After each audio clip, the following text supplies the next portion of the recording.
గతేడాది cricket ODI world cup కు ఆతిథ్యమిచ్చిన భారత్ మరో వరల్డ్ కప్ కు ఆతిథ్యం ఇవ్వడానికి సిద్ధమైంది.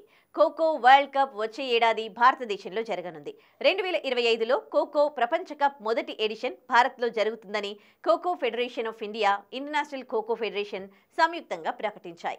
6 ఖండాల్లో 24 దేశాల నుండి 16 పురుష జట్లు, 16 మహిళా జట్లు ఈ మెగా టోర్నీలో పాల్గొనడానికి ఇండియాకు రానున్నాయి.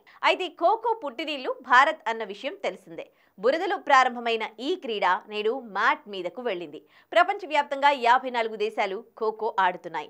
ఈ క్రమంలో 2032 ఒలింపిక్స్లో చోటు దక్కించుకోవడమే లక్ష్యమని ఖోఖో ఫెడరేషన్ ఆఫ్ ఇండియా అధ్యక్షుడు శ్రీ సుధాంశు మిట్టల్ అన్నారు. మొదటిసారి జరగబోయే ఖోఖో ప్రపంచ కప్కు ఆతిథ్యం ఇవ్వడానికి మేము చాలా ఉత్సాహంగా ఉన్నాం.